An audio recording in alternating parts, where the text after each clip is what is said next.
5% del total de estos montos que estamos hablando sería a través de financiamiento, ya sea bancario o de distintas empresas que proveen de insumos como planes canjes o financiación a los productores. El total del área sembrada de soja fue de 60% según lo que es el trabajo. ¿Por qué tanto? Y la soja, bueno, recordemos que venimos de varios años de conflicto con el gobierno nacional, donde hay trabas a las exportaciones de los diversos cultivos y otros productos como la carne, la leche.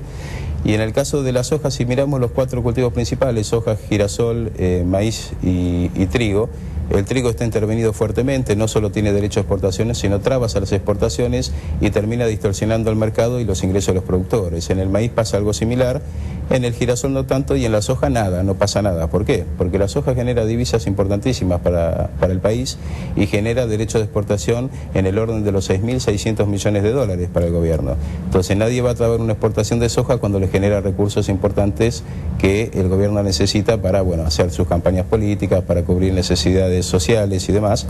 Y todo esto lo que ha hecho en estos años es ir aumentando la superficie de soja en desmedro de los otros cultivos. Y esto es lo que nosotros decimos que no es bueno para las rotaciones, para la sustentabilidad productiva, porque siempre es bueno rotar y que el suelo se va cuidando y menos enfermedades para los distintos cultivos. Así que desde este punto de vista yo te diría que el gobierno se ha hecho soja dependiente o soja adicto y los productores relativamente también, porque es el único cultivo que vos sembrás, que invertís y que aparte sabés que vas a tener un precio transparente, un precio que el mercado lo refleja a pesar de los derechos de exportación. Y esto es importantísimo, saber que vos sembrás un producto que lo vas a poder vender, no como en el trigo, que por ejemplo el año pasado estuvieron las listas de Guillermo Moreno, donde vos eras productor, tenías trigo para vender y no tenías quien te compre. Y venía el gobierno a decir a este comprale, a este no le compres. Bueno, y lo evidentemente mismo pasó con el maíz. Lo mismo pasó con el maíz y evidentemente un mercado que sea con ese tipo de manejo, el productor desconfía y no quiere invertir, porque es un alto riesgo no solo climático y de mercado, sino que un riesgo de traba de las exportaciones y dependiendo del gobierno. Sí, siempre de Moreno. Así es. Ernesto, otro de los costos importantes que se destacaban, digamos, cuando uno analizaba rubro por rubro la inversión para el ciclo que viene era el de arrendamientos. Sí. Un costo que digamos que cada año se va elevando y bueno, parece no tener fin. ¿Qué va a pasar con esto? Digamos, los arrendamientos no tienen techos, van a seguir así a este ritmo de crecimiento tan fuerte o en algún momento se tiene que frenar. Dentro de esta política intervencionista del gobierno que atenta contra el ingreso del productor, vos necesitas productores cada vez que sean más eficientes y de mayor escala para sobrevivir estas agresiones permanentes. Entonces, desde ese punto de vista, los productores pequeños y medianos lo que tienen que salir es arrendar. Y hay una fuerte competencia entre los productores medianos, pequeños, los grandes y también fondos de inversión que invierten en el sector viendo la posibilidad de tener alguna ganancia relativamente mejor comparado con otros costos de oportunidad como pueden ser los plazos fijos. Y esto lo que ha hecho en algunas regiones especialmente es que se eleve demasiado por el precio de arrendamiento, pero a lo largo de los últimos años te diría que se va regulando según los precios de los commodities. O sea, cuando tenemos buenos precios de la soja, buenos precios del maíz, buenos precios del trigo, normalmente la tendencia es aumentar y como el año pasado habían bajado los precios de los commodities y han subido mucho los costos de producción, que esto hay que tenerlo en cuenta, los arrendamientos han tendido a reducirse de forma importante según las zonas. Acá lo que hay que tener en cuenta es que, primero, el productor que va a arrendar no debería pagar valores que son altamente riesgosos, con lo cual el tema de los arrendamientos debería tender a un equilibrio según las regiones y según también la productividad de cada campo, ¿no? Porque hay que analizar muy bien los números de los costos que tenemos hoy, si permiten pagar arrendamiento y qué nivel de arrendamiento puede afrontar cada productor. Hay entidades que proponen, como Federación Agraria concretamente, que dicen que digamos se ha disparado tanto el arrendamiento por la competencia con los pools y con los fondos de inversión, que habría que hacer algún tipo de regulación. ¿Vos como economista ves que alguna iniciativa de este tipo funcionaría para calmar el mercado o no? No, yo creo que no, que realmente afectaría por el precio de la tierra, afectaría los arrendamientos y la productividad del país, ¿no? Cuando vos empezás a regular los mercados y no dejás que en este caso la demanda y la oferta te regule el valor de arrendamiento, que por ahí en un año está exagerado y al año siguiente se ajusta, porque eso es lo que pasa en la realidad, cuanto más intervención tenés, más distorsión tenés de los precios. Lo mismo que pasa en el mercado de trigo, que le pasa al pequeño productor que interviene el gobierno y que finalmente ha recibido en oportunidad unidad es solamente el 50% del valor que le correspondía, le puede pasar también con el tema de los valores y los mercados de arrendamiento. Y es más, es posible que si se interviene con nuevas leyes o nuevos mecanismos, que el valor de la tierra de ese pequeño productor también caiga. Y esto no es bueno para los productores agropecuarios.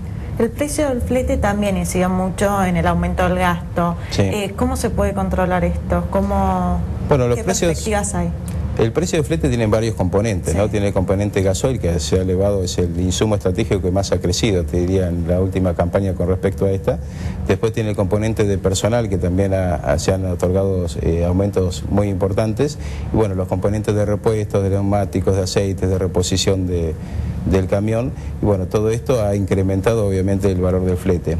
Tanto es así que si querés que nos vayamos de la pampa húmeda un ratito, nos vamos a la producción de poroto aluvia en el norte argentino, en Tucumán, Salta y Jujuy. Vos fijate que ahí el flete tiene una incidencia altísima, ¿no? Porque tienen que recorrer 900 kilómetros a 1300, depende de la ubicación de la producción. Y hoy, ¿cómo se puede bajar ese flete? Si vos le eliminás los derechos de exportación al poroto, equivale al valor del flete para llegar a Rosario de esa zona productiva. Así que por un lado se puede analizar toda la presión impositiva que tiene el costo de los fletes. Tiene una retención del 5%. Se puede analizar toda la presión fiscal que cae sobre los porotos en este caso, y también buscar los mecanismos de que si algún pequeño productor no puede afrontar el flete, ver cómo se puede ayudar a ese pequeño productor por ahí con algún subsidio o alguna forma de ayuda. Pero hay un problema más importante en Argentina, que es la falta de una política multimodal, donde vos tenés que combinar los tres sistemas de transporte para tener mayor eficiencia. Y lamentablemente en los últimos años no se ha implementado ninguna política intermodal, no se ha invertido en infraestructura, rutas, caminos de tierra también, que son muy importantes. Hay más de 500.000 kilómetros de camino de tierra en la Argentina. Y aparte, si no hay competencia entre los tres sistemas de transporte, o sea, si el ferrocarril no es eficiente, si el camión no es eficiente, no hay mejora de infraestructura, realmente el problema del costo de transporte es muy impactante en las economías regionales, ¿no? Hace poco un diputado de Federación Agraria, justamente, vinculado a Federación Agraria, decía que ellos creían que si se hacía alguna modificación en retenciones, tal vez en vez de beneficiar al productor, terminaba beneficiando al dueño de la tierra, ¿no? Y afectando todo el tema de los arrendamientos, iba a terminar también perjudicando al productor que tiene que en definitiva alquilar. ¿Vos coincidís con esta visión de que las retenciones al final van a terminar beneficiando a los propietarios y no a los que trabajan la tierra? Mira, cuando vos eliminás retenciones le da capacidad de pago y de compra a los productores agropecuarios. Entonces, no coincido básicamente en eso. Coincido en que quizás las retenciones, a veces uno dice, bueno, te bajo el costo del flete, entonces es como que te acerco al puerto y tu tierra vale más. Por un lado, si la tierra vale más, es un beneficio para el productor, o sea que eso está muy bien.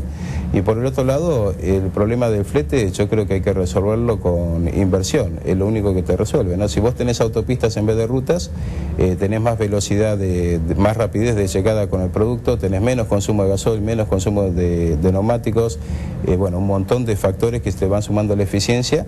Y si hoy tuviera autopistas toda la Argentina y se pudiera usar camiones más grandes, como hace Brasil, como hace Canadá, como hace Australia, que son los camiones trenes que tienen más capacidad de carga, y se podría hablar que el flete en la Argentina podría valer un 17% menos de impacto sobre el costo de transporte, y esto sería muy beneficioso, ¿no? Muchas gracias por estar con nosotros, Ernesto. Lamentablemente el tiempo se nos va, pero bueno. Muy claras todas tus explicaciones, pues la verdad hablar de números siempre cuesta, pero como siempre fuiste muy claro, Ernesto. Yo les agradezco a ustedes que me hayan invitado y bueno, a su disposición. Ya volverás alguna otra vez para seguir charlando. Espero que sí. Nosotros nos vemos el viernes que viene a las 7 de la mañana, como siempre, en Verde Campo. Hasta la semana que viene.